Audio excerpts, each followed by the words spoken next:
मैं आभारी हूँ अपनी मातृ संस्था राजनीति शास्त्र विभाग काशी हिंदू विश्वविद्यालय की विभागाध्यक्षा प्रोफेसर सुभा राव मैडम का और अपने सभी वरिष्ठ सहयोगियों का। मैं विशेष रूप से आभारी हूँ अपनी गुरु प्रोफेसर चंद्रकला पाडिया जी का, और मैं आभारी हूँ उन सभी विद्यार्थियों का, सहभागियों का जो आने वाले कुछ घंटे इस वर्चुअल प्लेटफॉर्म पर हमारी बातचीत में हमारे साथ उपस्थित रहने वाले हैं। हमारे राजनीति शास्त्र विभाग काशी हिंदू विश्वविद्यालय ने प्रोफेसर सुभा राव मैडम के नेतृत्व में जो मनोरंजन झा मेमोरियल लेक्चर सीरीज की शुरुआत की है, मैं उसके प्रति गर्व कर सकता हूँ और अपने को कृतज्ञ समझता हूँ कि आज मुझे इस मंच पर बोलने का अवसर प्रदान किया गया है। आज मैं राष्ट्रवाद का अवधारणात्मक विऔपनिवेशीकरण विषय पर अपनी बात रखने का प्रयास करूँगा। और यहाँ सबसे पहले हमें यह समझ लेना जरूरी है कि जब हम कॉन्सेप्चुअल डीकोलोनाइजेशन ऑफ नेशनलिज्म की बात करते हैं तब इसका अर्थ क्या होता है, यह जरूरी क्यों है और इसके क्या आयाम हो सकते हैं। नेशनलिज्म का एक विशाल साहित्य यूरोसेंट्रिक डिस्कोर्स है जिसे हम कॉलोनियल पावर्स का डिस्कोर्स भी कह सकते हैं, और इसके बरक्स एक दूसरा डिस्कोर्स भी है जिसे हम कॉलोनाइज्ड कंट्रीज का डिस्कोर्स कह लिया करते हैं। इन दोनों की ही अपनी अपनी विशिष्टताएं भी हैं और अपनी अपनी कमियां भी हैं, और साथ में इन दोनों के अपने अपने अंतर विरोध भी हैं। अतः जब हम कॉन्सेप्चुअल डीकोलोनाइजेशन ऑफ नेशनलिज्म की बात करते हैं तब इसका एक अर्थ नेशनलिज्म को यूरोसेंट्रिसिज्म से मुक्त करके समझना होता है, और इसी में शामिल होता है नेशनलिज्म को जो लोगोसेंट्रिक मीनिंग दी गई है या इसके साथ जो बाइनरी अंडरस्टैंडिंग जोड़ दी गई है उसे भी हमें मुक्त करके देखना चाहिए। इसी का एक दूसरा पक्ष भी होता है, और वह पक्ष तब प्रकट होता है जब हम पार्थ चटर्जी को पढ़ते हैं और खास करके उनकी दो रचनाओं से रूबरू हो रहे होते हैं, जिनमें से एक का नाम है nationalist thought and the colonial world colon a derivative discourse, और दूसरा है the nation and its fragments colonial and post colonial histories. इन दोनों ही रचनाओं में पार्थ चटर्जी बेनेडिक्ट एंडरसन द्वारा जिस तरीके से राष्ट्र को, राष्ट्रवाद को इमेजिन्ड कम्युनिटी के रूप में परिभाषित किया गया है, उसी के हवाले से पार्थ चटर्जी यह सवाल पूछते हैं कि हुज इमेजिन्ड कम्युनिटी, मतलब किसका राष्ट्र, किन लोगों का राष्ट्र और किस लिए राष्ट्र। क्या वह राष्ट्र जिसे कॉलोनियल पावर्स से आज़ादी तो चाहिए थी, किंतु उस आज़ादी की प्राप्ति के बाद उन्हें कॉलोनियल पावर्स की ही इकोनॉमिक और पॉलिटिकल सिस्टम को बनाए रखना था। एक तीसरे अर्थ में भी हम कॉन्सेप्चुअल डीकोलोनाइजेशन ऑफ नेशनलिज्म की बात करते हैं, और वह एंगल हमारे सामने तब आता है जब हम मार्क्स एवं ग्रामसी की रचनाओं में जिस तरीके से राष्ट्रवाद की एक समीक्षा की गई है उसको हम देखने का प्रयास करते हैं। और यहीं पर यदि हम राष्ट्रवाद को एक ऐसी अवधारणा मान लें जो लोगों में, जनता में शासकीयता की यानी कि गवर्नमेंटलिटी की मनोभाव उत्पन्न करती है, तब यहाँ हम फूको के को भी इसी धारा में जोड़ सकते हैं।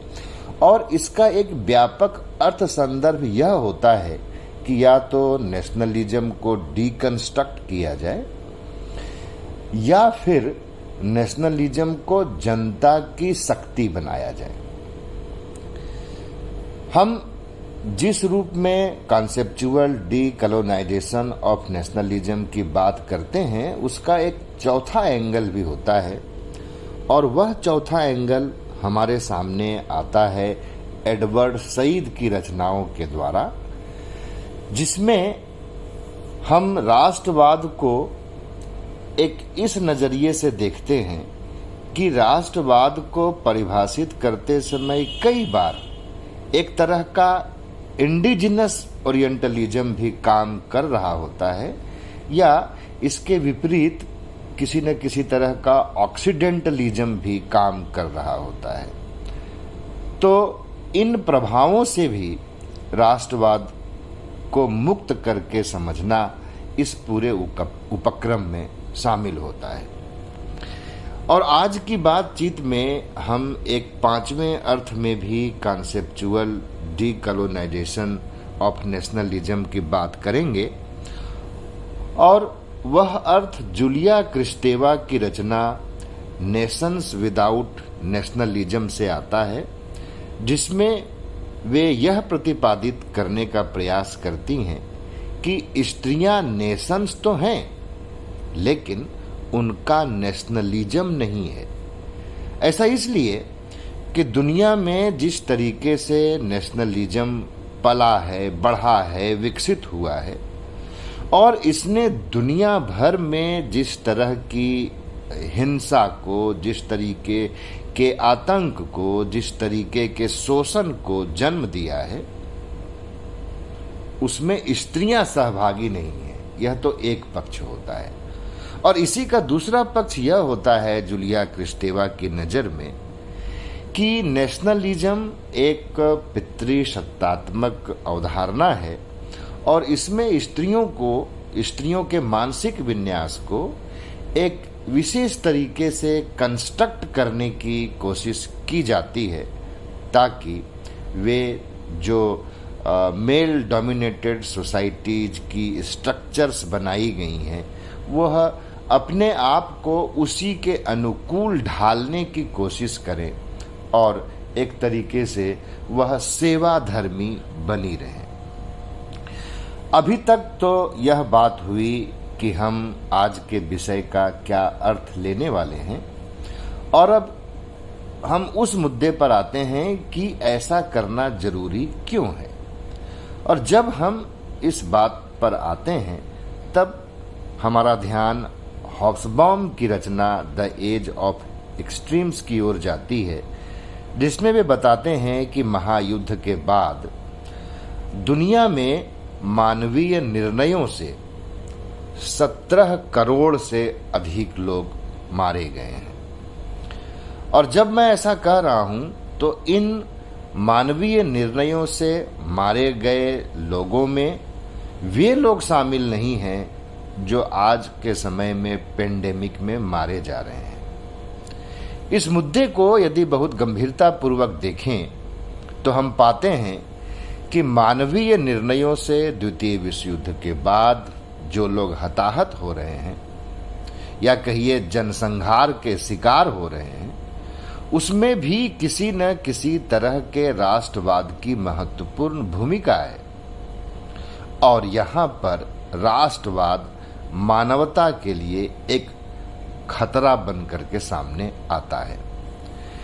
किंतु इसका एक दूसरा पक्ष भी होता है, और वह पक्ष हमारे सामने तब प्रकट होता है जब हम आज के इंटरनेशनल सिस्टम को देखते हैं, और जिसे हम एज ऑफ ओवरकिल या फिर बैलेंस ऑफ टेरर के युग के रूप में पहचानते हैं।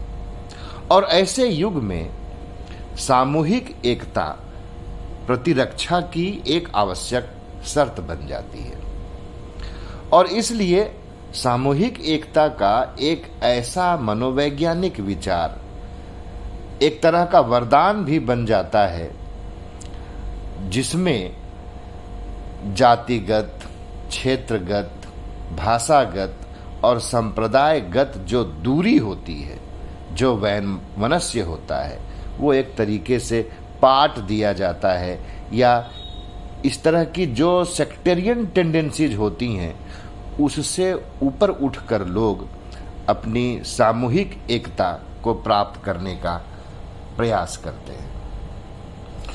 ऐसा जो प्रयास हुआ करता है उसको यदि हम फ्रेडरिक बार्थ की शब्दावली में कहें तो वह एक सीमा अनुभूति के अंतर्गत होती है, मतलब कि एक बाउंड्री परसेप्शन के भीतर होता है। और इस बाउंड्री परसेप्शन में जो जातिगत, भाषागत या संप्रदायगत परसेप्शंस हुआ करते हैं, जो संकीर्णता हुआ करती है, यह जो बाउंड्री परसेप्शन है जो नेशनलिज्म से आता है, यह उनको तोड़ देती है और उससे ऊपर उठाकर लोगों को एक व्यापक पहचान देती है, उनमें एक व्यापक एकता का संचार करती है। और इस अर्थ में राष्ट्रवाद हमारे लिए एक वरदान हो जाता है। हमारे जो विद्यार्थी इस वर्चुअल मंच पर जुड़े हुए हैं, यदि इस विषय पर कुछ महत्वपूर्ण पढ़ना चाहते हैं तो उन्हें अमर्त्य सेन ने इसी विषय को संबोधित करते हुए EPW में एक लेख लिखा है और उस लेख का नाम है इज नेशनलिज्म अ बुन और अ क्रस। इसे जरूर देखना चाहिए, पढ़ना चाहिए। यहाँ जो बात अब तक आई है कि नेशनलिज्म एक बून है या एक क्रस है, इसी से कॉन्सेप्चुअल डीकोलोनाइजेशन ऑफ नेशनलिज्म का आयाम क्या होगा यह प्रकट होकर के सामने आता है।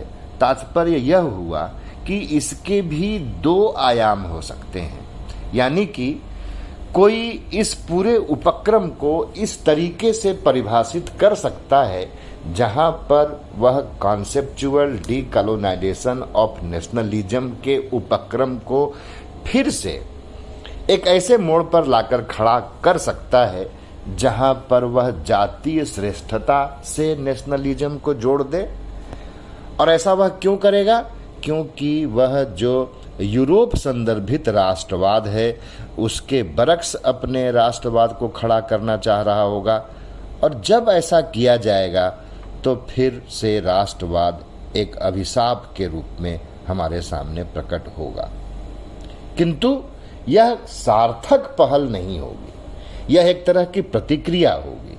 लेकिन जब भी हम कॉन्सेप्चुअल डीकोलोनाइजेशन ऑफ नेशनलिज्म की बात करते हैं और ऐसी बातचीत को करने वाले लोगों को सुनते हैं जो अक्सर वीर भाव की और वैर भाव की चर्चा किया करते हैं, उनमें ये एंगल शामिल हो ही जाया करता है।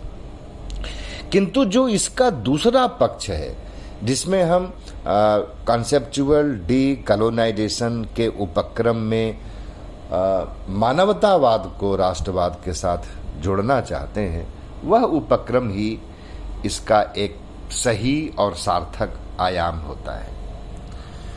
अब इतनी बातचीत के बाद हम यदि अपनी चर्चा को आज आगे बढ़ाना चाहें तो हम आपका ध्यान आकृष्ट करना चाहेंगे जो पश्चिम का राष्ट्रवाद है उसके कुछ सैद्धांतिक अंतर विरोधों की ओर, और फिर हम लौट करके आएंगे भारतीय राष्ट्रवाद की चर्चा के क्रम में।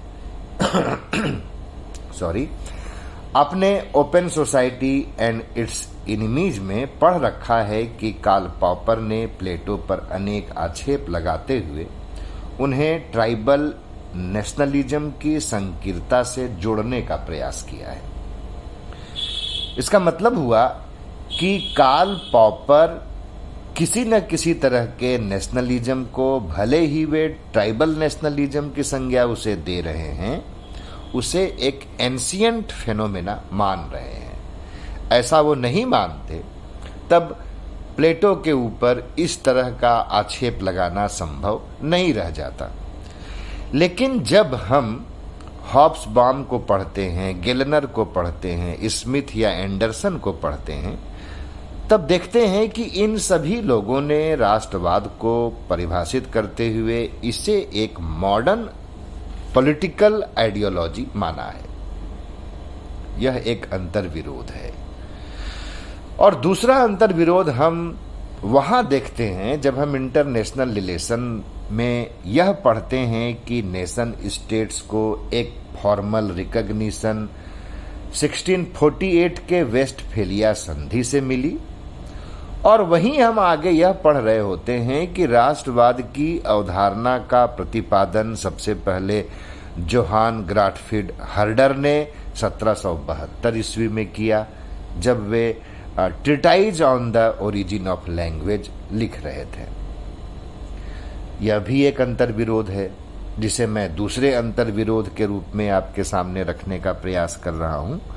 और तीसरा अंतर्विरोध हम तब पाते हैं जब हम देखते हैं कि जब मनुष्य को पश्चिम में उनके इनलाइटनमेंट में असोशल, अहिस्टोरिकल, सेल्फिश और इगोइस्ट बीइंग के रूप में परिभाषित किया जा रहा था, तभी वहां पर राष्ट्रवाद की धारा भी विकसित हो रही थी और इस पर काफी काम होना शुरू हो गया था।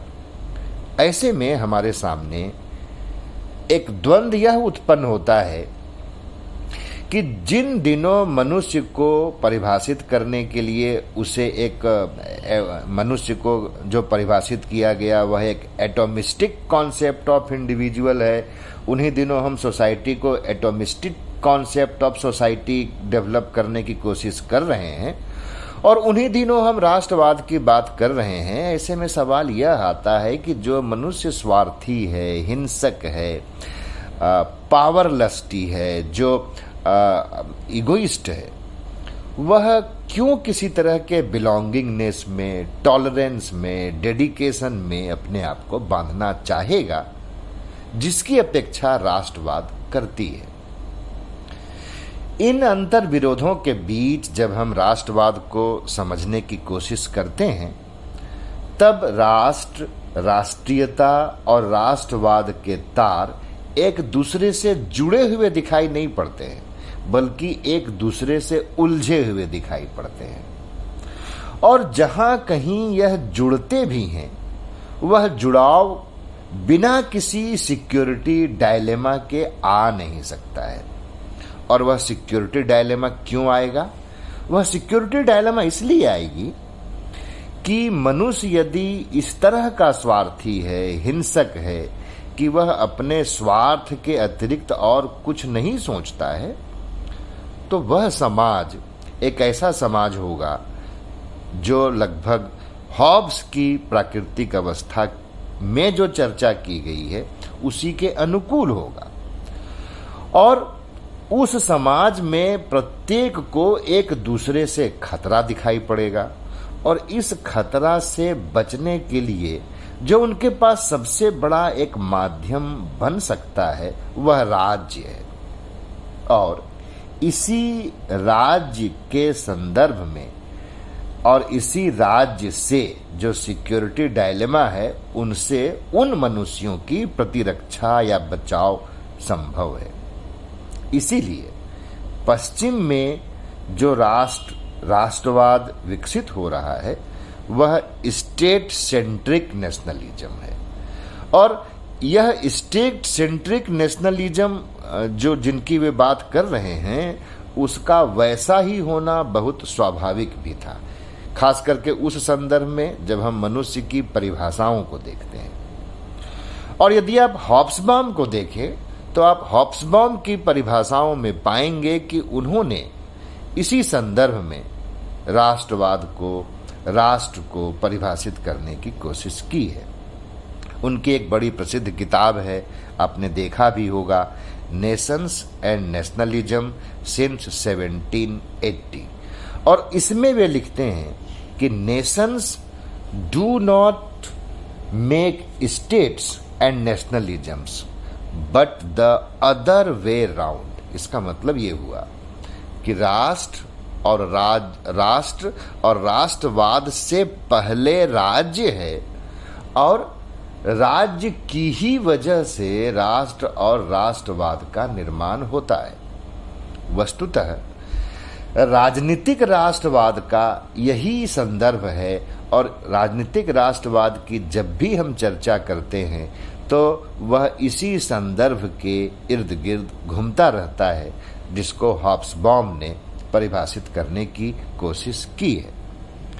परंतु इसी किताब में हॉब्सबॉम ने प्रोटो नेशनलिज्म की भी चर्चा की है, जिसे हम हिंदी में कहना चाहें तो इसे हम आद्य राष्ट्रवाद कहेंगे।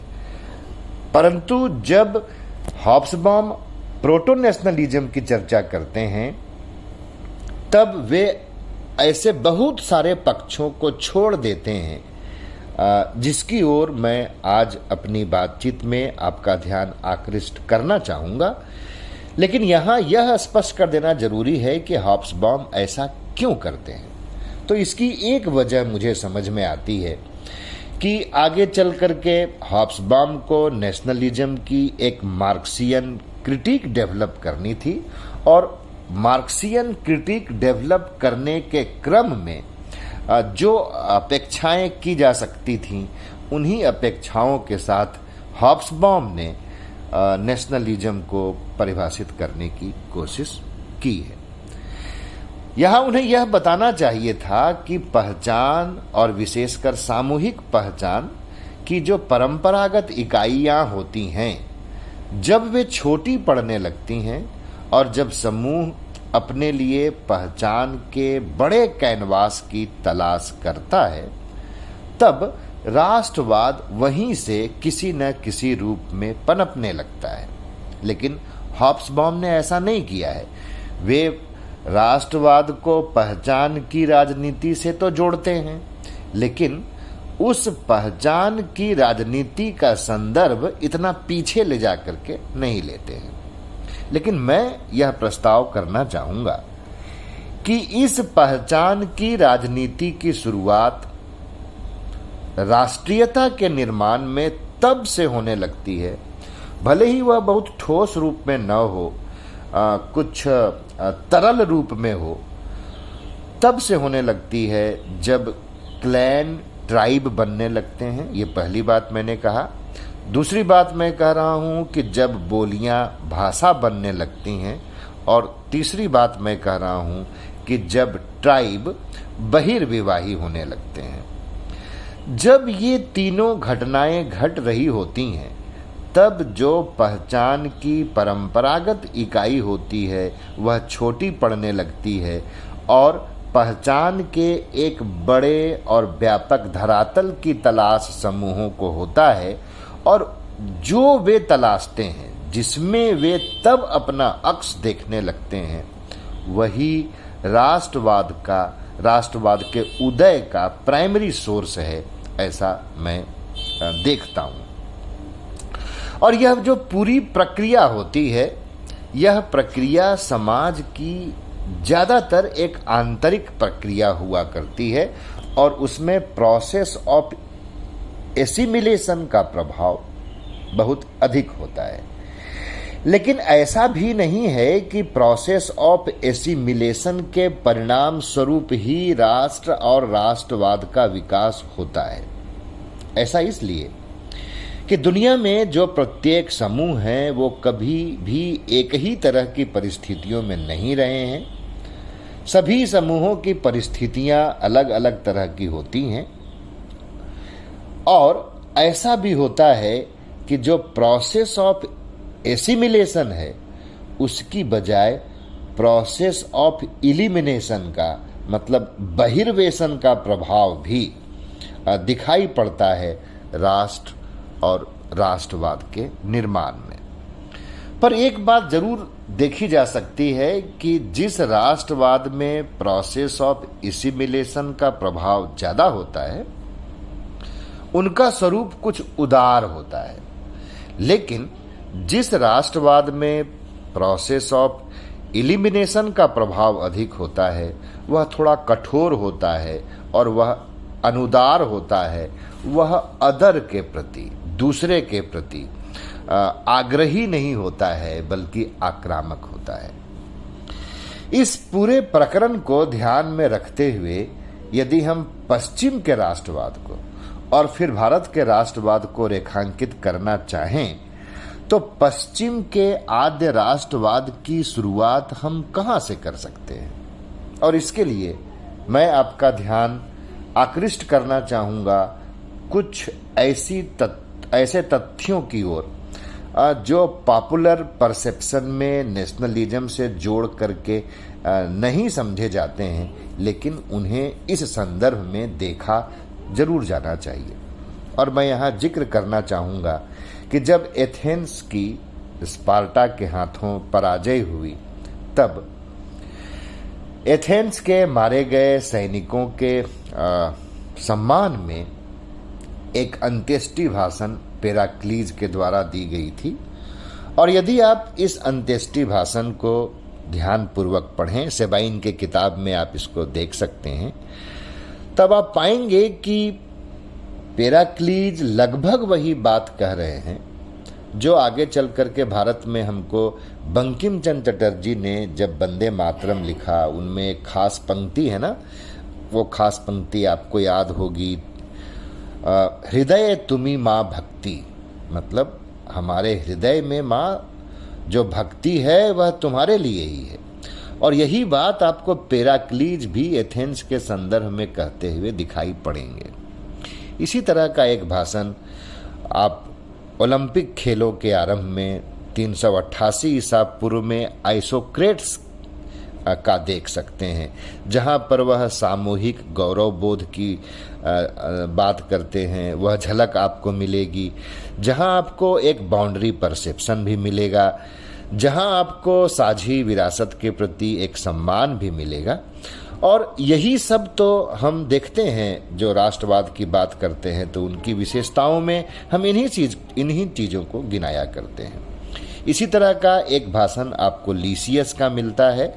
और इसी क्रम में मैं उल्लेख करना चाहूँगा सिकंदर का, कि सिकंदर जब पोरस से आक्रमण करने वाले हैं, उनके सैनिक बहुत थके हुए हैं, तो उनमें उत्साह का संचार करने के लिए सिकंदर जो भाषण देते हैं, उस भाषण में भी आपको राष्ट्रवाद के तत्व दिखाई पड़ेंगे। जितनी भी बातें मैं यहाँ उदाहरण के माध्यम से आपके सामने रखने की कोशिश किया हूँ, उन सभी में बाउंड्री परसेप्शन है, साझी विरासत का गौरव बोध भी है और सामूहिक एकता का संदेश भी है। तात्पर्य यह हुआ कि राष्ट्रवाद के जितने फंडामेंटल्स हो सकते हैं वह यहाँ मौजूद हैं, परंतु आगे चल कर के पश्चिम में 3 ऐसे पड़ाव आते हैं जिसमें यह जो राष्ट्रवाद का, प्रोटो नेशनलिज्म का एक चरित्र था, वह धीरे धीरे रूपांतरित होने लगता है, ट्रांसफॉर्म हो जाता है। और फिर एक ऐसी अवस्था आती है जहां पर नेशनलिज्म को एक मॉडर्न फेनोमेना की तरह समझा जाने लगता है। कहने का मतलब कि यदि हम कॉन्सेप्चुअल डीकोलोनाइजेशन ऑफ नेशनलिज्म की बात करते हैं तो इसमें हमको पश्चिम के नेशनलिज्म को भी उन प्रभावों से डीकोलोनाइज करने की जरूरत है जिसमें वह एक तरीके से बंध गया है। और यही काम हमको भारत के संदर्भ में या दुनिया के और राष्ट्रों के राष्ट्रवाद के संदर्भ में करने की जरूरत है। लेकिन आइए पहले हम उन 3 पड़ावों की बात कर लें जिसे मैं पश्चिम के राष्ट्रवाद के संदर्भ में 3 आत्म विभाजन के रूप में भी देखता हूं। इनमें से पहला है सिटी स्टेट्स का या गणों का साम्राज्य में विलीन हो जाना या उनका खुद भी साम्राज्य विस्तार में योगदान देना। दूसरा है जो पैगन आस्था है, उस पैगन आस्था का एक सेमेटिक पहचान में बदल जाना। यहाँ मैं जो युवा विद्यार्थी हैं, नए विद्यार्थी हैं, उनके संदर्भ में यह जरूर कहना चाहूँगा कि जो पैगन है वह एक तरह का रिलीजन है, वह बहुदेववादी था। और कई बार ऐसा कहा जाता है कि हिंदूज आर लास्ट सर्वाइविंग पैगन्स। और वह जो बहुदेववादी धार्मिक पहचान थी, आस्था थी, वह तब बदल गई जब क्रिश्चियनिटी का उदय होता है। और क्रिश्चियनिटी ही नहीं बल्कि सेमेटिक ट्रेडिशन में जो 3 धर्म आते हैं वो सबको आप वहाँ इससे जोड़ करके देख सकते हैं। और तीसरा पड़ाव आता है ज्ञानोदय के साथ, जहाँ पर फिर से इन चीज़ों को पृष्ठभूमि में ढकेल देने की कोशिश की जाती है और एक सेकुलर पहचान के साथ नई शुरुआत की जाती है।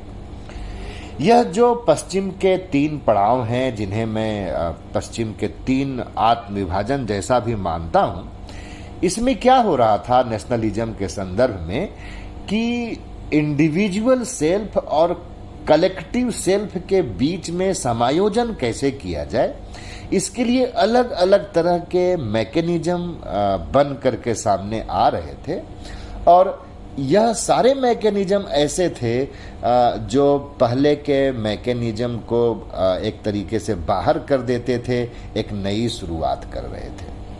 और इसका समापन जिस तरीके से हुआ, जिस पड़ाव पर आ करके हुआ, वहाँ पर पश्चिम में राष्ट्रवाद के निर्माण में, राष्ट्रवाद के उदय में हम देखते हैं कि वहाँ प्रोसेस ऑफ एसिमिलेशन पर, प्रोसेस ऑफ कॉम्बिनेशन पर, प्रोसेस ऑफ इलिमिनेशन का दबाव बढ़ता चला गया। और इसीलिए पश्चिम के राष्ट्रवाद में हम एक जातीय कठोरता या जातीय अहंकार देखते हैं। मैं यह नहीं कहूँगा कि उनकी राष्ट्रवाद में जो जातीय कठोरता आई, जातीय अहंकार आया, सुप्रीमेसी की भावना आई, उसका यही एक कारण है, लेकिन बहुत से कारणों में यह भी एक महत्वपूर्ण कारण है। इन सारी बातों को वाल्टर बेंजामिन ने अपनी रचना इल्यूमिनेशंस में पहचानने की, व्याख्या करने की कोशिश की है, खास करके उसकी जहाँ पर पैगन पहचान, पैगन निष्ठा क्रिश्चियन पहचान में बदलती है। और इस पूरे उपक्रम को वे 2 अवधारणाओं के माध्यम से समझाने की कोशिश करते हैं, जिसके में एक को वो कहते हैं होमोजिनस इम्प्टी टाइम और दूसरे को वो नाम देते हैं मिसिसिज्म का। तो यह जो क्रिश्चियनिटी के पहले का समय है, जिसे वे समजातीय रिक्त काल कह रहे हैं, यानी कि होमोजिनस इम्प्टी टाइम कह रहे हैं, उसमें सीमा अनुभूति के बजाय, और मैं पहले ही कह चुका हूं कि यह जो सीमा अनुभूति है वह फ्रेडरिक बार्थ की शब्दावली है, तो सीमा अनुभूति के बजाय उनमें समानुभूति का प्रभाव अधिक हुआ करता था। किंतु जो मैसेनिक टाइम का आगमन हुआ, जिसने आस्था को और आस्था से जुड़ी हुई पहचान को बदल दिया, और यह बदलाव खास करके हम बहुत तेजी से देखते हैं होली रोमन एम्पायर के आगमन के बाद। इसने क्या किया कि इसने समानुभूति में पैगन बहुलवाद के स्थान पर क्रिश्चियन एक रूपता को आरोपित कर दिया। तो यह एक अंतराल था, यह एक गैप था, या कहिए कि यह एक उल्टी धारा चल पड़ी थी, जो होमोजिनस इम्प्टी टाइम की उपलब्धियों को या उसके द्वारा प्राप्त की गई पहचान को बदल करके एक रूपता वाली पहचान लाने की कोशिश करती है। और इसमें जो समाज की सूक्ष्म गतिकी होती है, जिसमें लोगों का एक स्वतः स्फूर्त जुड़ाव होता है, खुद का जुड़ाव होता है, उसका प्रभाव कम होने लगता है। और मैसेनिक पहचान जो आता है, उसमें जो ऊपर का दबाव है, बाहरी दबाव है, उसका प्रभाव बढ़ता जाता है।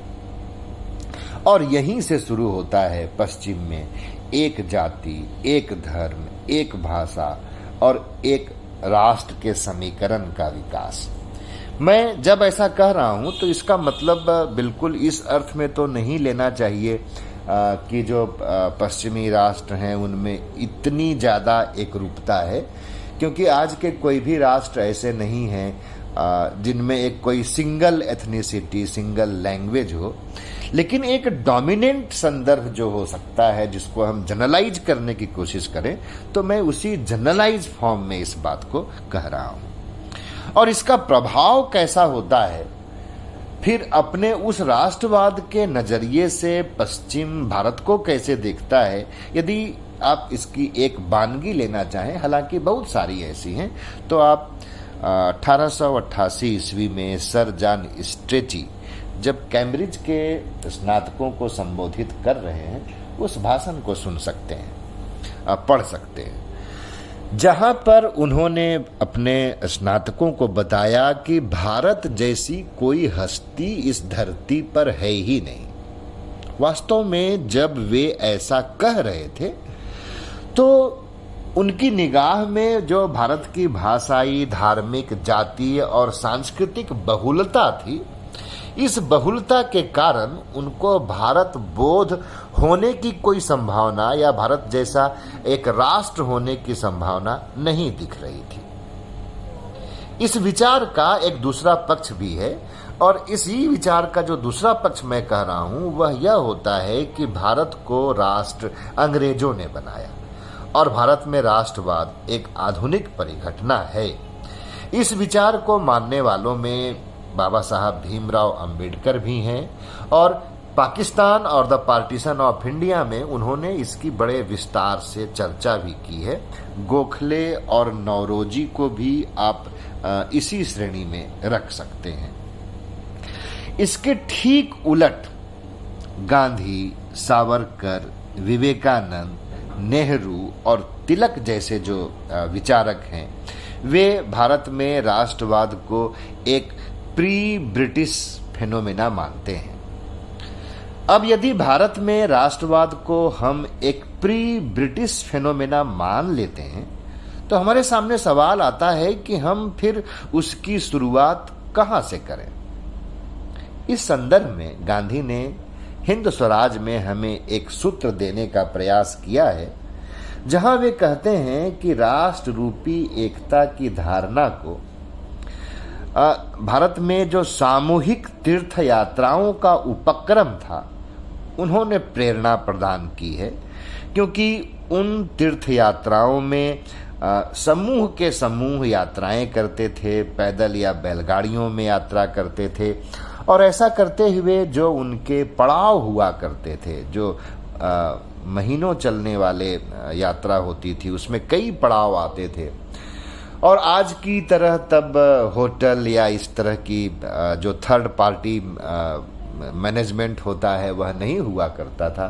तो ऐसे जो लोग होते थे, वो लोगों की भाषाओं को सीखते हुए, उनके दुख दर्द को समझते हुए, बांटते हुए आगे बढ़ते थे, और लोगों में एक ऐसी एकता आया करती थी जिसे राष्ट्रवाद कहा जा सकता है। पर गांधी जब इस बात की चर्चा कर रहे थे, तब गांधी की इस बात को उतनी तवज्जो नहीं दी गई। लेकिन जब एंडरसन ने इमेजिन कम्युनिटी लिखा, जहां उसने पिलग्रिमेज की चर्चा की, तब से गांधी के इस विचार को विशेष महत्व मिलने लगा है। और आजकल जो अपना हाल का भारतवर्ष है, उसमें जब राष्ट्रवाद की बातचीत होती है तो अक्सर यह कहा जाता है कि भारत में राष्ट्रवाद की चर्चा ऋग्वेद में ही मिलती है। आपने भी अनेक ऐसे भाषणों को सुना होगा या लेखों को पढ़ा होगा जहां यह कहा जा रहा होता है कि ऋग्वेद के दशम मंडल में वाक्देवी सूक्त है, और इसी वाक्देवी सूक्त में पहली बार राष्ट्रवाद की अवधारणा का प्रतिपादन हुआ, और यहाँ पर एक खास ऋचा का श्लोक का उल्लेख किया जाता है, जिसे आपने सुना होगा, अहम राष्ट्री संगमनि वसूनाम चिकीतिषु प्रथमा यज्ञिया नाम। यह ऋग्वेद के दशम मंडल का 125वां सूक्त है, और इसमें कुल मिलाकर के 8 मंत्र आए हैं। और जब तक हम इन 8 मंत्रों का क्या संदर्भ है यह समझ नहीं लेते हैं, तब तक हमारे लिए यह जानना समझना कठिन होता है कि वास्तव में इसमें राष्ट्रवाद है भी या नहीं है, और यदि है भी तो हम उसे किस तरह का राष्ट्रवाद कहेंगे। इसीलिए मैं कोशिश करूंगा कि बहुत संक्षेप में यहाँ पर जो 8 मंत्रों का जिक्र हुआ है मैं उसको आपके सम्मुख प्रस्तुत करने का प्रयास करूं। तो देखिए, पहले मंत्र में अहम मित्रा वरुणोभा शब्द का इस्तेमाल हुआ है, जिसका मतलब होता है मित्र और वरुण को धारण करने वाली। तो मित्र और वरुण को धारण करने वाली कौन है? वह पराम्बा देवी है। और उसी पराम्बा देवी की उपासना करते हुए जो आम्भृण ऋषि की पुत्री वाक हैं, उनको कुछ अनुभूतियां हुई थीं और उन्हीं अनुभूतियों को वो यहाँ रख रही हैं। और दूसरे मंत्र में अहम सोम मा हनसम अर्थ आया है, जिसका मतलब होता है कि जब हम यज्ञ करते हैं तो उस यज्ञ से जो आहुतियां देते हैं, हविष्यान हैं, जो वह देवताओं को प्रदान कराती है। तो वह जो देवताओं को प्रदान कराती है वह तत्व वायु है। और वह वायु तत्व आप देखिए तो जो जीव जगत के प्राणी हैं उनमें तो है ही, वनस्पति जगत के प्राणी जो हैं उनमें भी है। और इस लिहाज से यदि इस सूत्र में हम राष्ट्रवाद को देखने का प्रयास करें तो एक तरीके से कहिए कि दूसरे में भी अपनी ही आत्मा का दर्शन करने जैसा यह विचार बन जाता है। और तीसरे मंत्र में अहम राष्ट्रीय संगमनी, मतलब सभी भूतों में स्थित रहने वाली। अब ये सभी भूतों में स्थित रहने वाली जब कहा गया तो इसका मतलब तो यह हुआ कि जड़ चेतन स्थावर जंगम सब में जो विद्यमान है। और सब में क्या कर रही हैं वाक देवी? सभी में आत्म तत्व का अपनी ही छवि को देख रही हैं और इसी को वो राष्ट्रीय शब्द के रूप में कह रही हैं। चौथे मंत्र में आया है मया सो अन्नमति, मतलब अन्न पर जो जीव निर्भर करते हैं उन सब की एकता की बात आई है। पांचवें मंत्र में आया है अहमेव स्वयं मिदम, मतलब जिनमें ज्ञान है, जिनमें चेतना है, उनमें भी स्थित रहने वाली, और जिनमें ज्ञान और चेतना नहीं है उनमें भी स्थित रहने वाली। मतलब यहाँ भी वह एक तरह की एकता है। और छठे मंत्र में आया है अहम रुद्राय।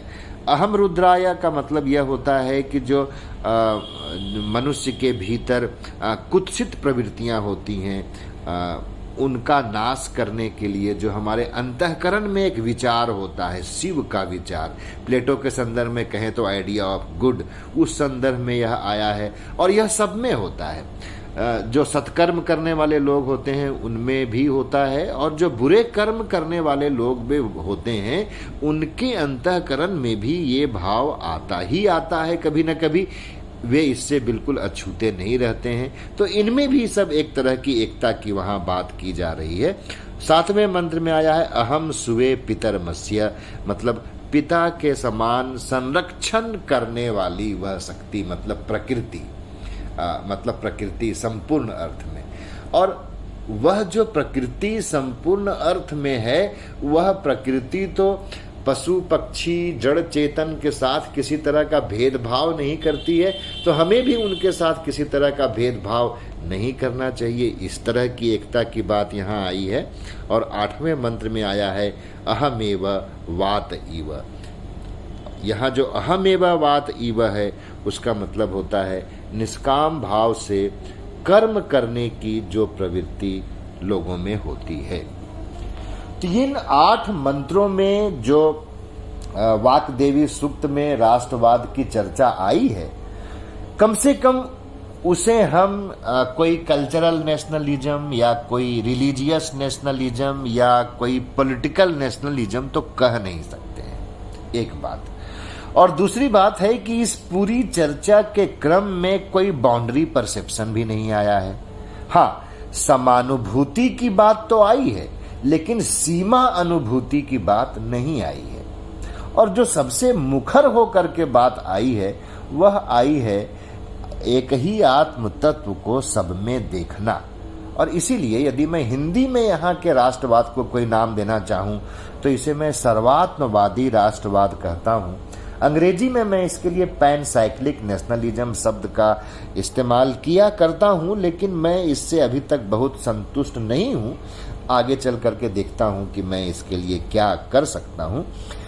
वैसे यह वेदांत की दृष्टि वाली राष्ट्रवाद कही जा सकती है, जिसमें समानुभूति का संदर्भ एंथ्रोपोसेंट्रिसिज्म से नहीं आता है, बल्कि सृष्टि केंद्रवाद से आता है, और जिसका सार यह है कि मैं ब्रह्म हूं, अहम ब्रह्मास्मि, और तुम भी वही हो, तत्त्वम असि। इस अर्थ में यहां का राष्ट्रवाद आता है, यदि आता भी है तो।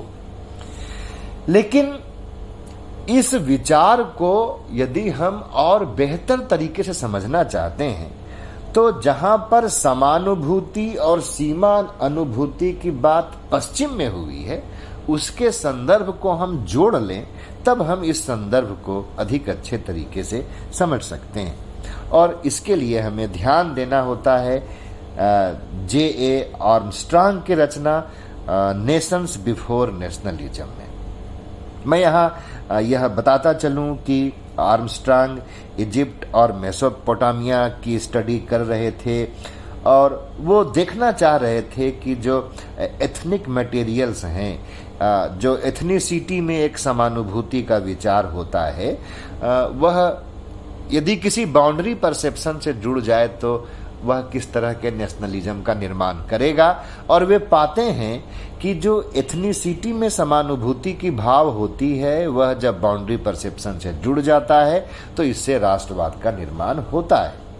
तो समानुभूति की बात तो वाकदेवी सूक्त में भी हुई, लेकिन वह समानुभूति एथनिसिटी के संदर्भ से नहीं उपजी है, और इसीलिए पहले मैंने कहा कि वह एंथ्रोपोसेंट्रिसिज्म का विचार नहीं है, बल्कि सृष्टि केंद्रवाद का विचार है।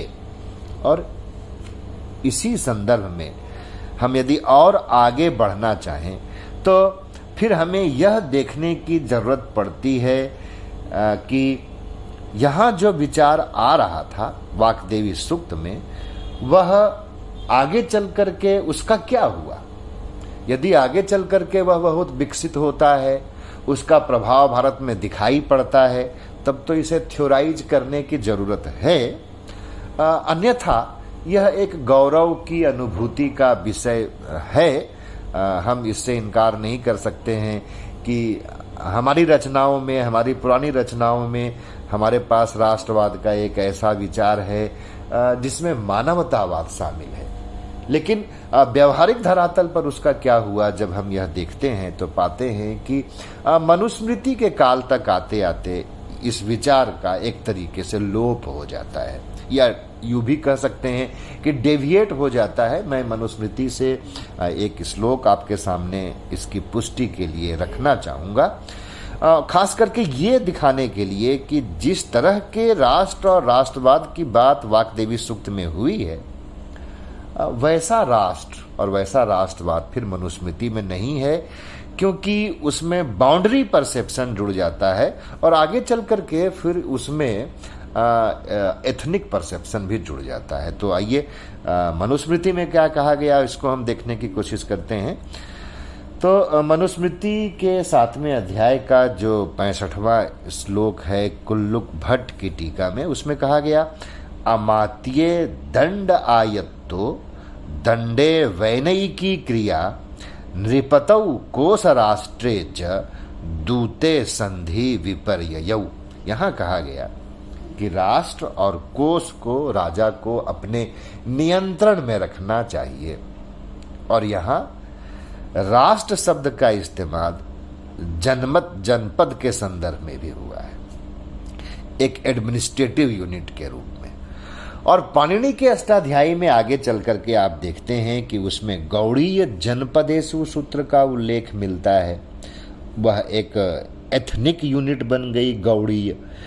तो राष्ट्र का संदर्भ भारत में जो विकसित होने लग गया, खास करके जो हम 16 महाजनपद का काल जिसे कहते हैं बुद्ध काल में, जिसमें हम वैशाली, कोसल, वज्जी इत्यादि की बात करते हैं, वहाँ पर यदि हम राष्ट्र और राष्ट्रवाद देखना चाहें तो उसका संदर्भ, उसका मीनिंग जो है वह एथनिक और एडमिनिस्ट्रेटिव पॉलिटिकल यूनिट के रूप में होता है, जिसमें बाउंड्री परसेप्शन भी है और जिसमें एक तरीके का गौरव बोध है। और इसे आप ग्रीक सिटी स्टेट के समानांतर समझ सकते हैं। यहाँ पर हमें यह बात जरूर समझने की ज़रूरत है कि भारत में जो गण हैं उनके पास बाउंड्री परसेप्शन तो है, लेकिन उनके पास, उनके सामने जो अदर है, उस अदर में भी वो अपना एक समानता का अक्स देखते हैं, उसको उस तरीके का मतलब बिल्कुल जिससे कि अपने को एलिनेटेड फील करें, ऐसा अदर नहीं देख पाते हैं। इसकी वजह है जाति की एकता, धर्म की एकता और मूल्य बोध की एकता।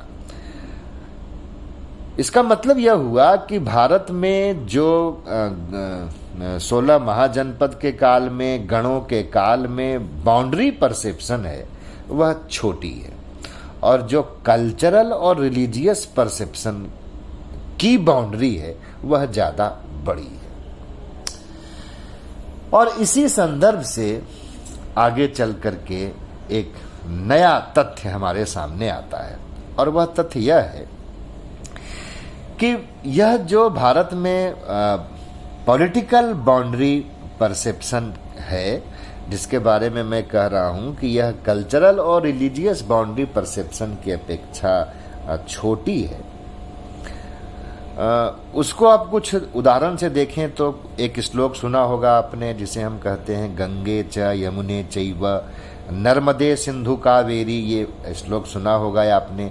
या फिर कुमार संभव में आपने एक श्लोक सुना होगा, अस्त्युत्तरस्याम निशिदेवतात्मा हिमालयो नाम नगाधिराज।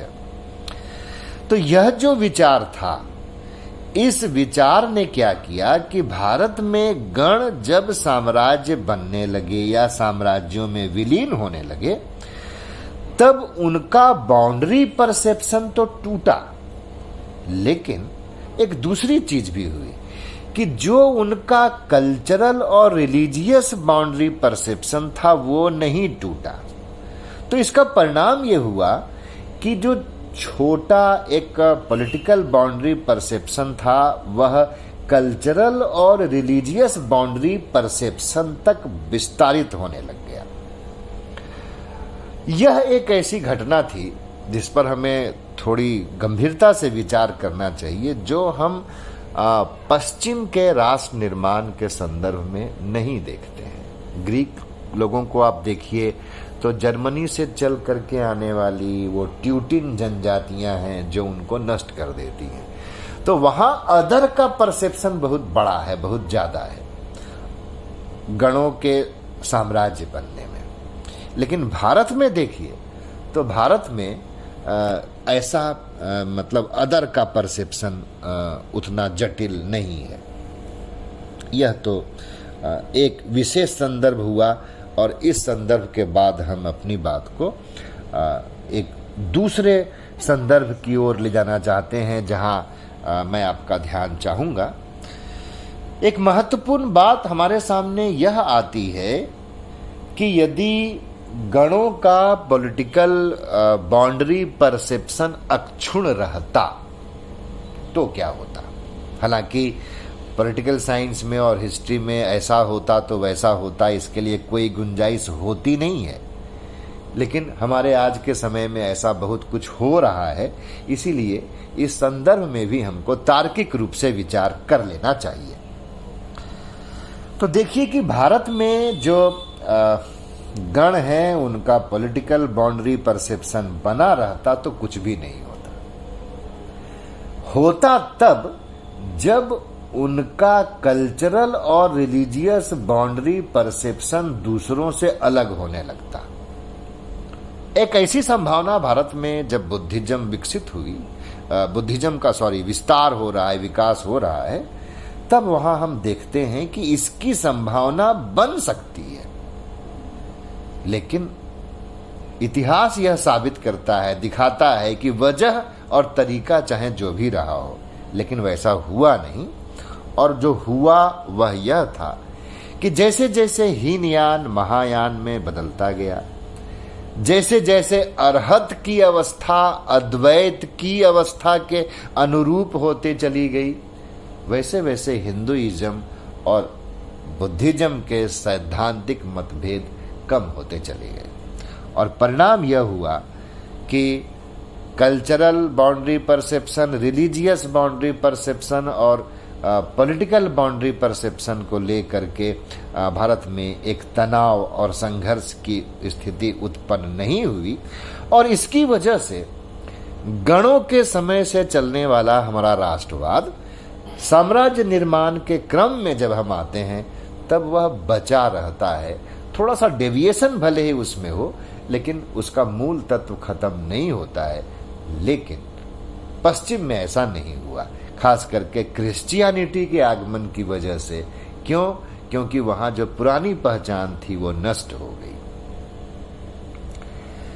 इन तथ्यों को जो अभी हम बातचीत कर रहे थे, उसको यदि हम और आगे बढ़ाना चाहें और मुगल और अंग्रेजों तक ले करके आना चाहें, तो हमें कुछ और महत्वपूर्ण सूत्र मिल सकते हैं। भारत में जब मुगल आए तो वे एक घुमंतु जनजातियों की तरह थे। उनके पास अपनी कोई पॉलिटिकल बाउंड्री परसेप्शन नहीं थी। वो पॉलिटिकल बाउंड्री परसेप्शन ले करके भारत में नहीं आए थे। हाँ, उनमें रिलीजियस बाउंड्री परसेप्शन जरूर था। लेकिन जब अंग्रेज भारत में आए तो उनके पास पॉलिटिकल बाउंड्री परसेप्शन भी था और उनके पास रिलीजियस बाउंड्री परसेप्शन भी था। इसीलिए देखिए कि मुगलों के संदर्भ में यदि हम देखें तो वो हमारे मंदिरों के प्रति ज्यादा आक्रामक हैं, क्योंकि उनके पास रिलीजियस बाउंड्री परसेप्शन है, पॉलिटिकल बाउंड्री परसेप्शन नहीं है। वो मंदिरों के प्रति आक्रामक हो करके भी पॉलिटिकल बाउंड्री परसेप्शन में अपनी पहचान के लिए भारत को एक इकाई बनाना चाहते हैं। लेकिन जब अंग्रेज आते हैं तो उनके पास अपना पॉलिटिकल बाउंड्री परसेप्शन भी है, उनके पास अपना रिलीजियस बाउंड्री परसेप्शन भी है। इसीलिए भारत को अधिक नुकसान पहुंचाने का काम अंग्रेजों के हाथों होता है। हो सकता है कि बहुत से हमारे आपके बीच में लोग हैं जो इस बात को नहीं मानते हैं, लेकिन कम से कम मुझे अपनी बात कहने की स्वतंत्रता तो होनी चाहिए। और ऐसा मैं इसलिए कह रहा हूं कि मुगलों ने हमारे मंदिर तोड़े, लेकिन अंग्रेजों ने मंदिरों के प्रति हमारी आस्था को तोड़ने का प्रयास किया। और दूसरी बात, भारत की समृद्धि से भारत को अंग्रेजों ने समृद्ध नहीं किया, बल्कि अपनी समृद्धि की, ब्रिटेन को विकसित किया, ब्रिटेन को महाशक्ति बनाया। क्यों? क्योंकि उनके पास पॉलिटिकल बाउंड्री परसेप्शन भी था, रिलीजियस बाउंड्री परसेप्शन भी था। इसीलिए एक ऐसी इकाई में जब वो पहुंचे जिसकी खुद की एक पॉलिटिकल बाउंड्री परसेप्शन थी, रिलीजियस बाउंड्री परसेप्शन थी, तो यह उनके लिए एक आत्मविभाजन नहीं, मतलब एक विरोधाभासी छवि सामने आती थी कि भाई ये कैसा है, इसलिए इसको डिस्ट्रॉय किया जाए, नष्ट किया जाए, इसको अकिंचन बनाया जाए। ये हम अंग्रेजों के हाथों होता हुआ देखते हैं। लेकिन भारत में जो पॉलिटिकल और कल्चरल बाउंड्री परसेप्शन रही, इसकी वजह से ना तो अंग्रेजों को उतनी सफलता यहाँ मिली, ना ही मुगलों को यहाँ उतनी सफलता मिली, जिसके बारे में केसी भट्टाचार्य अपनी एक बहुत प्रसिद्ध लेख स्वराज इन आइडियाज में कहते हैं कि भारत जब गुलाम हुआ तो वास्तव में उसका जो राज्य पक्ष है, शरीर पक्ष है, वह गुलाम हुआ, किंतु जो उसका मनस पक्ष है, चैतन्य पक्ष है, वह गुलाम नहीं हुआ।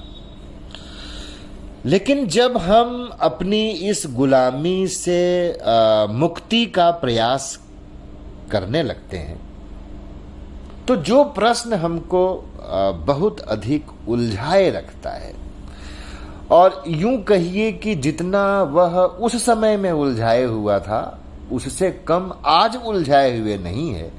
वह यह है कि हम क्या हैं और हम क्या हो जाना चाहते हैं, और इसीलिए हमारा रास्ता क्या होना चाहिए और हमारा भविष्य क्या होना चाहिए।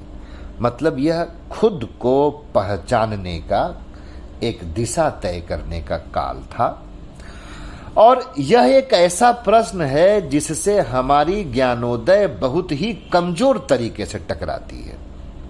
कई बार वह आत्मविभाजित दिखाई पड़ती है। और गांधी को यदि आप छोड़ दें तो अधिकांश आपको ऐसे लेखक मिलेंगे जो या तो इस प्रश्न को टालते रहे हैं या फिर अलग अलग समय पर ऐसी विरोधी बातें करते रहे हैं जिनका आपस में कोई तालमेल नहीं है। इस तथ्य को स्पष्ट करने के लिए मैं आपके सामने 3 उदाहरण रखना चाहूंगा। मैं यह नहीं कहता हूं कि यह 3 उदाहरण ही हैं, ऐसे सैकड़ों उदाहरण मिल सकते हैं, पर आज की जो हमारी स्कीम बातचीत करने की है उसमें हम इन 3 उदाहरणों से काम चला सकते हैं। और सबसे पहले मैं जिक्र करना चाहूंगा सावरकर का। सावरकर ने 1857 के स्वतंत्रता संग्राम पर जो एक कालजयी रचना की है उसके अंतिम पंक्ति है जहां पर वे उसका समापन करते हैं। वहां कहते हैं, गाजियों में जब तलक बू रहेगी ईमान की, तख्ते लंदन तक तेग चलेगी हिंदुस्तान की। यह बहादुर शाह जफर की लिखी हुई शेर है।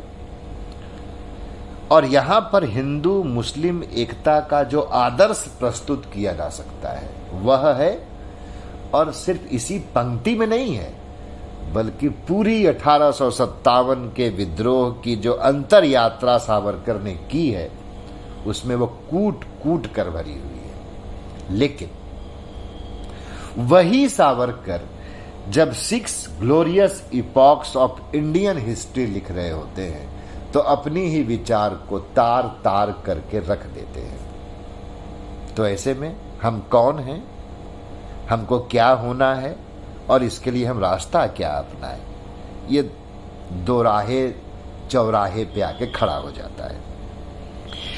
एक इसका दूसरा उदाहरण हम आनंद मठ से ले सकते हैं। आनंद मठ के बिल्कुल सेकेंड लास्ट पन्ने में आने पर हम देखते हैं कि जो स्वामी हैं उनके सामने सन्यासी कह रहा है कि महर्षि, हमारे प्रयासों से भारत माता तो जंजीरों से मुक्त हुई हैं, लेकिन अभी भी वो जंजीरों में जकड़ी हुई हैं। और इसके जवाब में महर्षि कहते हैं कि नहीं, जिनको तुम अपना शत्रु समझ रहे हो वो तुम्हारे शत्रु नहीं है, वो तुम्हारे मित्र हैं और उनसे तुम्हें बहुत कुछ सीखने की जरूरत है। अभी तुम उनसे लड़ने के काबिल नहीं हो, उनको मित्र समझो। ये प्रतीक रूप में कही गई बात है जो मुगलों और अंग्रेजों के संदर्भ में है। अंग्रेजों को मित्र मानने की बात यहाँ की गई है। जिस कवि को हम राष्ट्रवाद का इतना बड़ा उन्नायक समझते हैं, उनके उपन्यास की एक जो अंतिम पन्ने हैं वहाँ हमको ऐसा संदर्भ मिलता है। तो ऐसे संदर्भ में इस तरह के विचार को भी डीकॉलोनाइज्ड करने की जरूरत पड़ती है हमें, अन्यथा फिर हम पश्चिम की श्रेष्ठता को तो मानते ही रहेंगे। यहाँ भी संकेत रूप में ये बात कही ही गई है। और तीसरा उदाहरण हम लेते हैं पंडित दीनदयाल उपाध्याय के एकात्म मानववाद से, जहां पर वे कहते हैं कि भारत की जो संघात्मक व्यवस्था है उसकी आलोचना में कहते हैं कि अभी जो भारत की बनावट है उसमें ऐसा लगता है कि बंगाल माता, बिहार माता, उड़ीसा माता मिल करके भारत माता का निर्माण करती हैं। और भारत माता का जो असली छवि है, स्वरूप है, वह तभी प्रकट हो सकता है जब भारत में एकात्मक शासन व्यवस्था की स्थापना हो। दीनदयाल उपाध्याय का यह जो विचार है वह उन्हीं की चिति और विराट की अवधारणा को खारिज कर देती है। चिति इकाई में है और विराट समग्रता में है। जब हम परिभाषित करते हैं ब्रह्म को, जब हम वेदांत की शब्दावलियों को देखते हैं तो वहां पर जो कहा गया अणोरणीयान महतो महीयान, अणु में जो है वह चिति है, महान में जो है वह विराट है। तात्पर्य कि इकाई में और समग्रता में एक ही चीज की भी व्यक्ति हो रही है। तो बंगाल माता, बिहार माता में भारत माता की अभिव्यक्ति माननी चाहिए थी, पर ऐसा पंडित दीनदयाल उपाध्याय नहीं कर पाते हैं। ये उनमें जो कॉन्ट्राडिक्शन है वह अदरनेस को लेकर के एक भय का जो मानसिक विन्यास होता है, संशय का एक मानसिक विन्यास होता है, उससे उपज कर सामने आता है। अन्यथा चिति और विराट अद्वैत की ओर जा सकता था, लेकिन जब वह संघात्मक शासन व्यवस्था की आलोचना में ऐसी बात कहते हैं तब उनका चिति और विराट की जो अवधारणा है वह सांख्य के द्वैत की ओर चला जाता है। और द्वैतवाद कम से कम भारतीय परंपरा में, इंडियन ट्रेडिशन में हमने उसको कभी भी गौरवान्वित करने का प्रयास नहीं किया है और बार बार यह कहा है कि यह द्वैत पश्चिम की विशिष्टता है। ऐसा लगता है कि अदरनेस से जो टोटलिटी चाहते हैं, जो एकरूपता चाहते हैं, यहाँ उसको हम लेविनास की जो अवधारणा टोटलिटी की है उसके संदर्भ में समझ सकते हैं कि मतलब एक ऐसी टोटलिटी जो अदरनेस क्रिएट करती है या अदरनेस से डरती है। ये तीन मैंने आपके संदर्भ आपके सामने बात रखी है, जहां मैंने यह दिखाने की कोशिश की है कि वो हम क्या हैं, हमें क्या होना है, किस रास्ते पे चलना है। इसकी जब बारी आती है तो हमारा जो ज्ञानोदय है वह काफ़ी उससे उलझा हुआ दिखाई पड़ता है। और यह उलझन आज भी इतनी बड़ी बनी हुई है कि हम कई बार कहते हैं कि ये होते तो वह होता, ऐसा हुआ होता तो वैसा होता, इत्यादि इत्यादि। हालांकि यह सब फालतू बातें हैं, फर्जी बातें हैं। इतिहास की धारा को मोड़ देने की शक्ति किसी एक व्यक्ति में नहीं होती है। इतिहास की धाराएं तब मुड़ती हैं जब सब लोग मिल करके उसमें काम करते हैं। आगे अपनी बात को हम ले जाना चाहें तो हम कहना चाहेंगे कि भारत के राष्ट्रवाद पर हम बात कर रहे हों और उसमें यदि हम विवेकानंद, अरविंद, टैगोर, फूले और गांधी की बातचीत न करें तो वह बात कोई भी पूरी नहीं हो सकती है। और आज के जो मुझे समय है, मैं देख रहा हूं कि थोड़ा अधिक हो रहा है, फिर भी मैं कुछ टिप्पणियां, कुछ बातें इन मुद्दों पे न करूं, ये मैं अपने लोभ का संवरण नहीं कर पा रहा हूं। विवेकानंद के संदर्भ में हम देखें तो वह सावरकर के ठीक उल्टे यह मानते हैं कि आर्य भारत के ही हैं, वो भारत के बाहर नहीं आए हैं, भारत के बाहर थे ऐसा नहीं है, वो भारत के ही हैं। और ये आर्य अनार्य का मिथक अंग्रेजों के द्वारा क्रिएट किया गया है। जिस आर्य मिथक की सावरकर बड़ी प्रशंसा करते हैं उसकी विवेकानंद बहुत निंदा करते हैं। और एक खास चेतावनी वो देते हैं, और वह चेतावनी आज के जो राष्ट्रवादी हैं या जो अपने आप को राष्ट्रवादी कह रहे हैं उनको जरूर संज्ञान में लेना चाहिए। विवेकानंद चेतावनी देते हैं कि हिंदू जाति का पराभव वहां से शुरू हो गया जब उन्होंने अपने आध्यात्मिक मिथकों की व्याख्या भौतिक सत्यापनीयता के साथ करने का प्रयास किया। इससे उनका पतन हो गया, विभाजन हो गया, उनमें संघर्ष और द्वेष जन्म लिया। जब हम सीता माता क्लोन बेबी थी, महाभारत में इंटरनेट था, इत्यादि इत्यादि की बात करते हैं ना, तो हमें उस वक्त विवेकानंद की इस चेतावनी को ध्यान में रखना चाहिए। ऐसा इसलिए कि अतीत में जो काले अध्याय रहे हैं, अतीत में जो खून से रंगे हुए अध्याय रहे हैं, और जिसमें अदर में कोई दूसरी जाति नहीं थी, अपनी ही जाति के लोग थे, उन संदर्भों की जब आध्यात्मिक व्याख्या की गई है तो हम एक कलुषित अध्याय को भुला देने की कोशिश की है।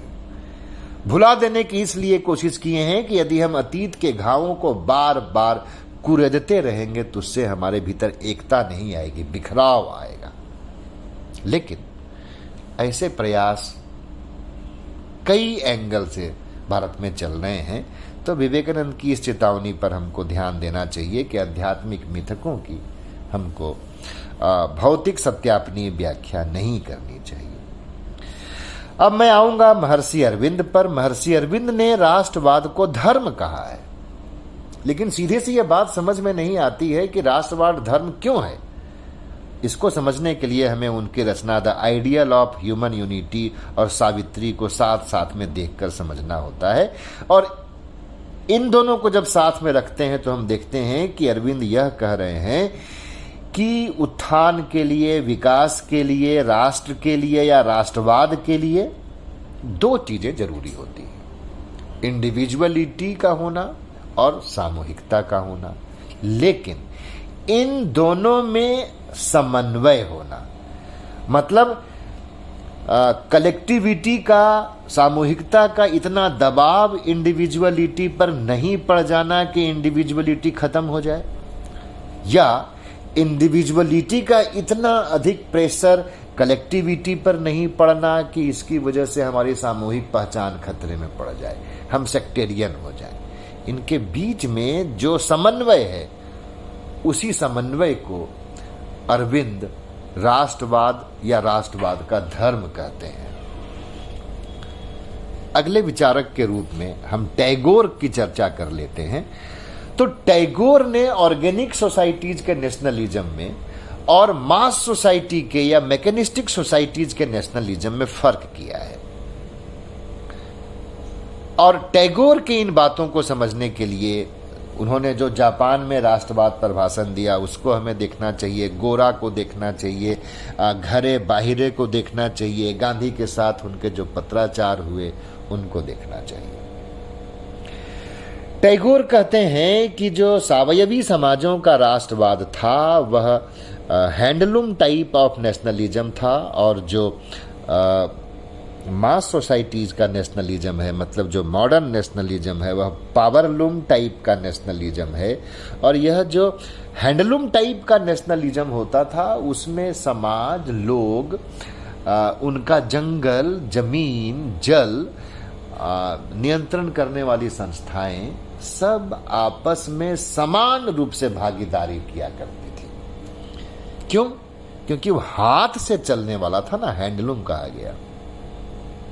लेकिन जो ये पावरलूम टाइप ऑफ नेशनलिज्म है जो मॉडर्न सोसाइटीज में आती है, मास सोसाइटीज में आती है, उसमें शक्ति मशीन की बढ़ जाती है।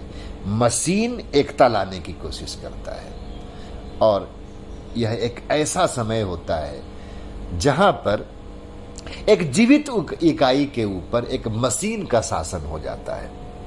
और इसीलिए टैगोर कहते हैं कि राष्ट्रवाद के द्वारा शासन के सबसे निकृष्ट रूपों में से एक है। क्यों? क्योंकि यह हाइड्रोलिक प्रेशर क्रिएट करता है, और उस हाइड्रोलिक प्रेशर में यंत्र से लड़ने की क्षमता जीवित इकाई के पास नहीं रह जाती है। अभी तक मैंने जो बातचीत आपके सामने रखी है, यदि हम एक ऐसे विचारक को लें जो इन सारी विचारों को एक ही झटके में खारिज कर देते हैं, तो वे ज्योतिबा फूले हैं। और आपको उनकी रचना स्लेवरी, जो हिंदी में गुलामगिरी के नाम से है, और साथ में शिवाजी का पवाड़ा, दोनों को पढ़ना चाहिए। क्योंकि यदि आप सिर्फ स्लेवरी पढ़ेंगे तो आप फूले के एक पक्ष को ही जान पाएंगे, और जो आपको बहुत आक्रामक लगेंगे, और ऐसा लगेगा जैसे कि ये कुछ ऐसी बात कह देंगे जिसके आधार पर भारत में एक क्लेश और कलह का वातावरण बन जाएगा। लेकिन जब आप शिवाजी के पवाड़ा के साथ भाष्य करते हुए स्लेवरी को पढ़ेंगे, तब आप फूले में वह चरित्र नहीं देखेंगे। फूले एक ऐसे इमेजिन्ड कम्युनिटी की बात करते हैं जो पॉपुलर परसेप्शन में नहीं है। फूले कहते हैं कि जो हिंदू मिथक हैं, और यहाँ फिर आपको विवेकानंद की बात ध्यान में रखनी चाहिए कि क्यों हमें अपने आध्यात्मिक मिथकों की भौतिक सत्यापनी व्याख्या से बचना चाहिए। तो फूले कहते हैं कि ये जो मत्स्य हैं, कुर्म हैं, वाराह हैं, परशुराम हैं, ये सब ईरानी ब्राह्मण आक्रांता हैं और ये भारत में आए यहाँ के मूल निवासियों को, जिनको वो क्षत्रिय कहते हैं, उनको नष्ट भ्रष्ट कर दिया। और इसीलिए इनके साथ, इन मिथकों के साथ, इन प्रतीकों के साथ जो भारत का देसी मन है, जो महार है, महार मतलब महाअरी, ये महाअरी क्यों थे? क्योंकि ये परशुराम के महाशत्रु थे, महाअरी। धीरे धीरे उनको महार बना दिया गया। ये उनमें अपनी इमेजिन कम्युनिटी की तलाश नहीं कर सकते, यानी कि जिस ट्रेडिशन में वाराह, कूर्म, मत्स्य, परशुराम इत्यादि आते हैं, बल्कि ये अपने इमेजिन कम्युनिटी को बलि राज्य में देखते हैं, जिनको पॉपुलर परसेप्शन में हम लोग राक्षस राजा कहते हैं। इस विषय पर आप यदि कुछ सार्थक पढ़ना चाहते हैं, खासकर हमारे विद्यार्थी जो युवा विद्यार्थी हैं, तो उन्हें गोपाल गुरु का लिखा हुआ एक लेख PW में है, उसे जरूर देखना चाहिए। फूलों की जो यह धारा है, उसी धारा में पेरियार भी आते हैं, अंबेडकर भी आते हैं, और महत्वपूर्ण बात यह है कि इस पूरे धारा में अंबेडकर सबसे कम आक्रामक है। क्यों? क्योंकि वे आर्य अनार्य मिथक को मानते ही नहीं है। वे भी विवेकानंद की तरह ही मानते हैं कि आर्य कहीं भारत से बाहर से नहीं आए थे। लेकिन पूरे अंबेडकर की रचनाओं में एक चिंता जरूर झलकती है। फूले तो एक इमेजिन कम्युनिटी की तलाश कर लेते हैं बलि राज्य में, लेकिन अंबेडकर वो नहीं कर पाते हैं।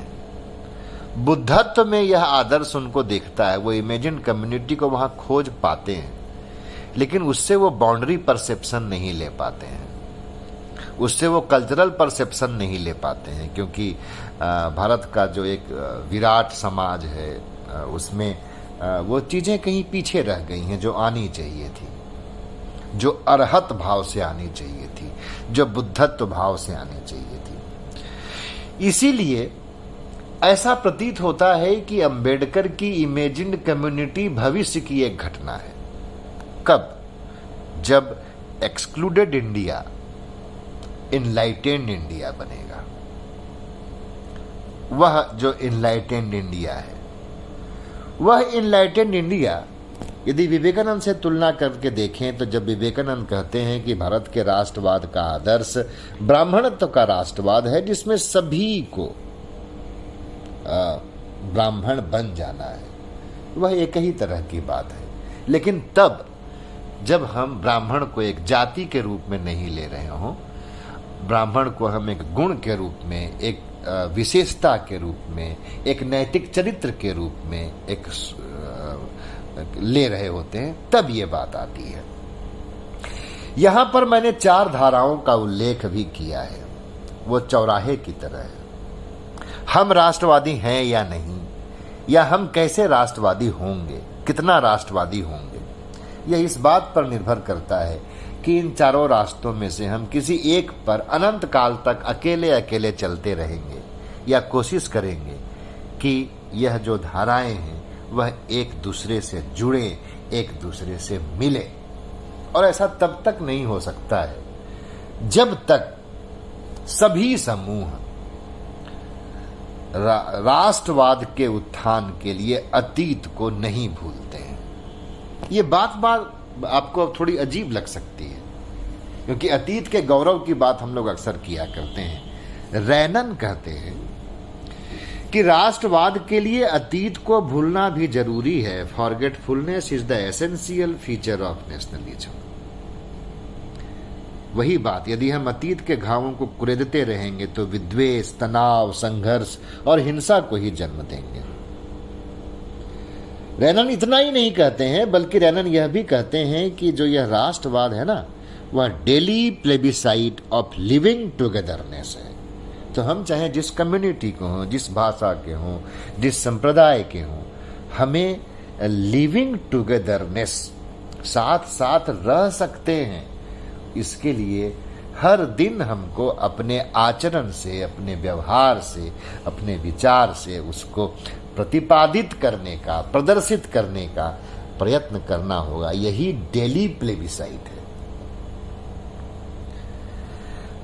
और यह जो daily plebiscite of living togetherness है, जिससे नेशनलिज्म एक जीवित सत्ता जैसा बनता है, जीवित अवधारणा जैसी बनती है। राष्ट्रवाद कोई मृत अवधारणा नहीं है।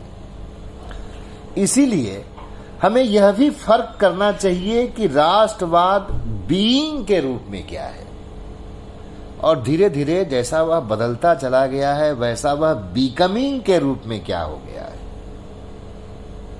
बहुत यह डेविएट हुआ है। भारत में भी डेविएट हुआ है, यूरोप में भी डेविएट हुआ है, अमेरिका में भी, और पूरी दुनिया में डेविएट हुआ है। और इसमें यह जो डेविएशन है वह डेविएशन आया है उन तबकों की ओर से, उन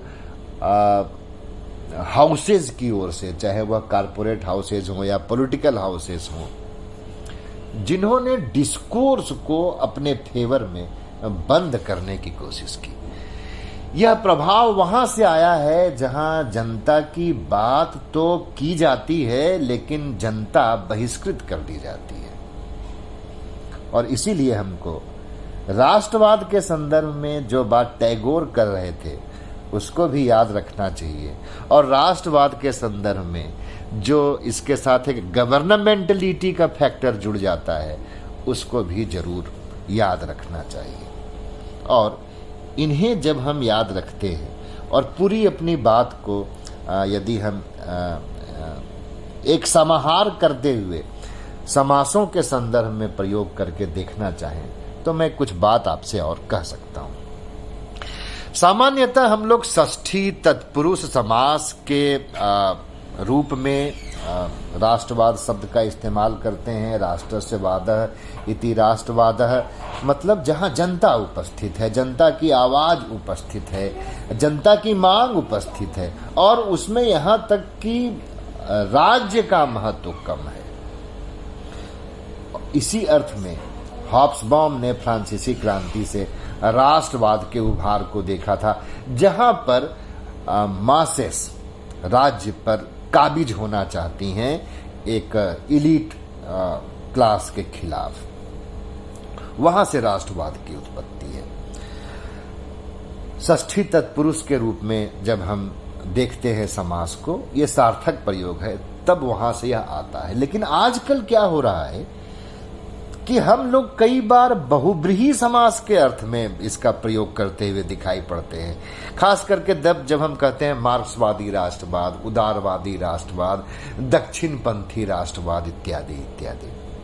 यहां पर राष्ट्रवाद का मीनिंग राष्ट्रवाद से नहीं आता है, वो जनता से नहीं आता है, बल्कि किसी और से आता है। कभी मार्क्सवाद से, कभी दक्षिणपंथ से, कभी उदारवाद से। यह राष्ट्रवाद का ना तो सही प्रयोग है और ना ही सही समझ है।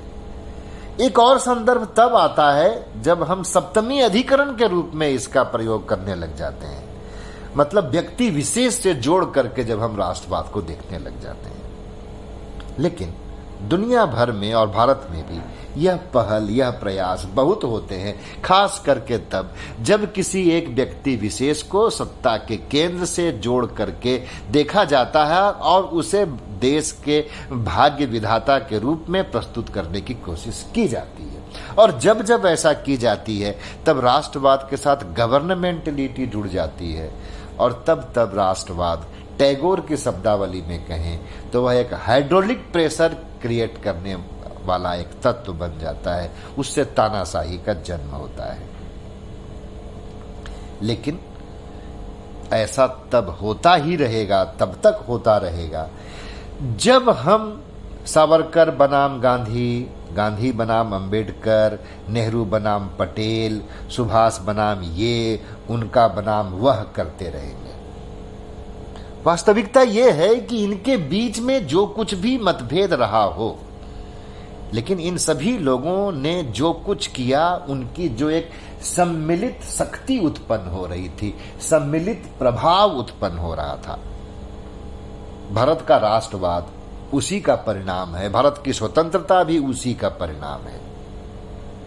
और इसी अर्थ में षष्ठी तत्पुरुष में राष्ट्रवाद शब्द का इस्तेमाल होता है। यह सार्थक है और हमें इसे इसी रूप में बने रहने देना चाहिए। सवाल यह आता है कि हम राष्ट्रवाद को देखते कहां से हैं? क्या किसी संस्था का सदस्य होने से राष्ट्रवादी आदमी बन जाता है? क्या किसी विशेष स्कूल में जाने से व्यक्ति राष्ट्रवादी बन जाता है? क्या किसी विशेष ग्रंथ को पढ़ने से व्यक्ति राष्ट्रवादी बन जाता है? यदि हम यहां से राष्ट्रवाद को देखते हैं तो हम राष्ट्रवाद को कभी भी समझ नहीं पाएंगे।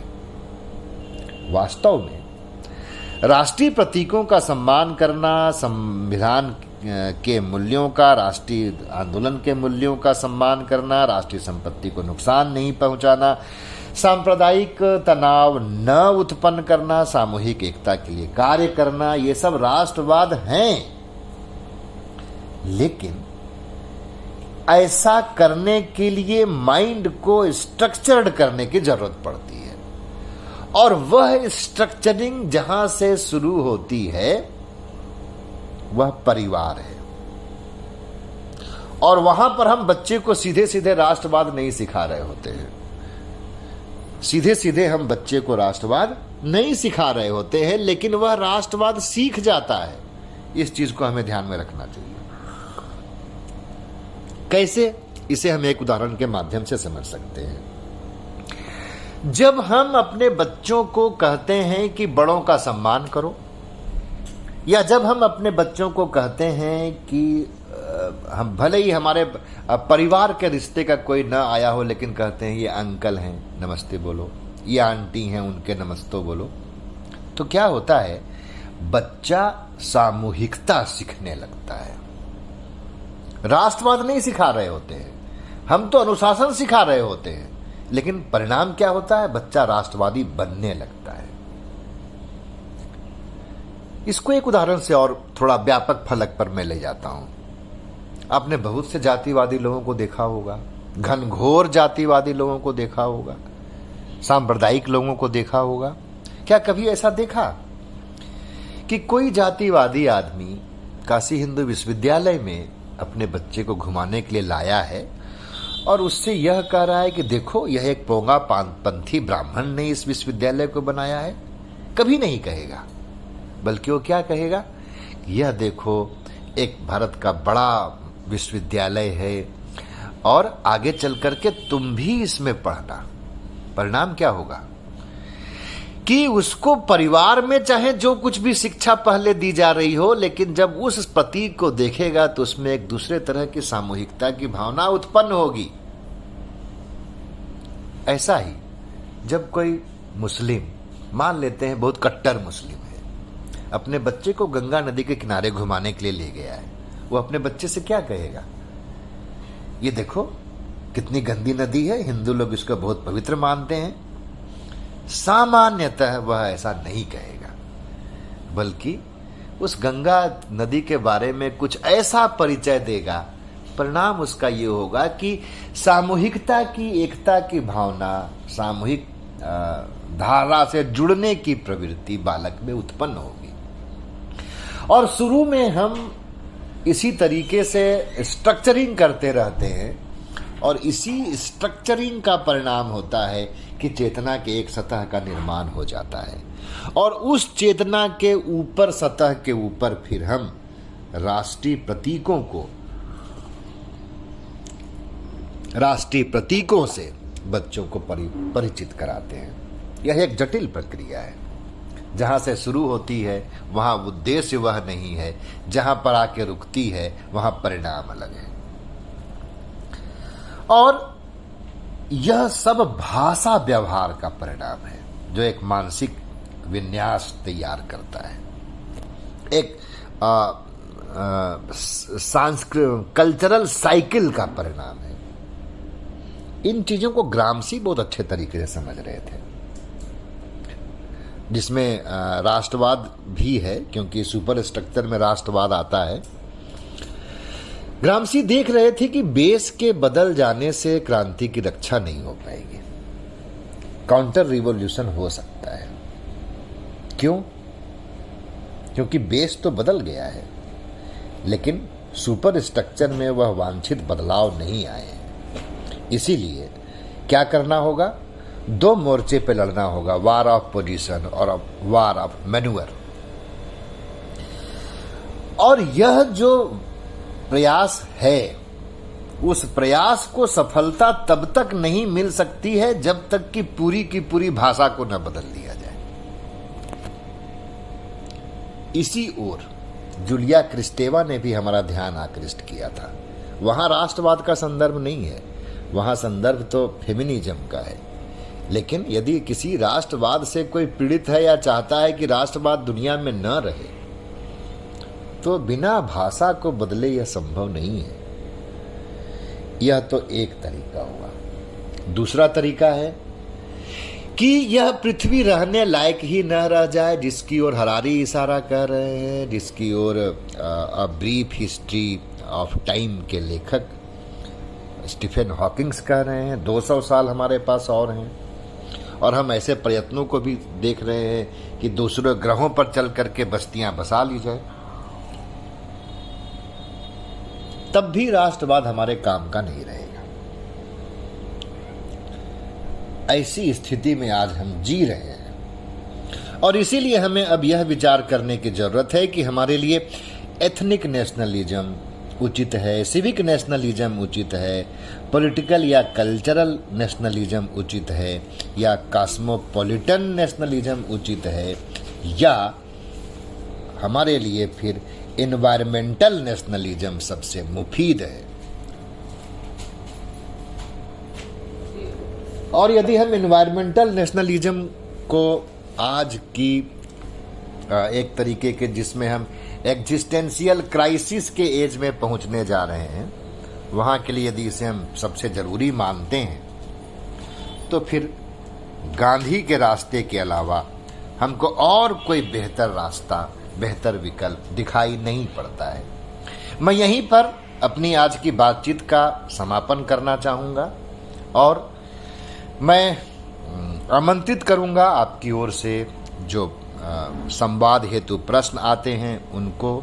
मैं यह दावा नहीं करता हूँ कि मैंने आपको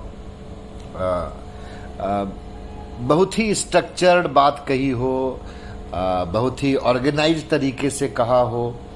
मैं यह दावा नहीं करता हूं कि मैं इस विषय पर आपकी सभी शंकाओं का समाधान कर पाऊंगा, लेकिन आपकी ओर से जो सवाल आएंगे वह खुद मुझे सोचने का अवसर देंगे, सीखने का अवसर देंगे।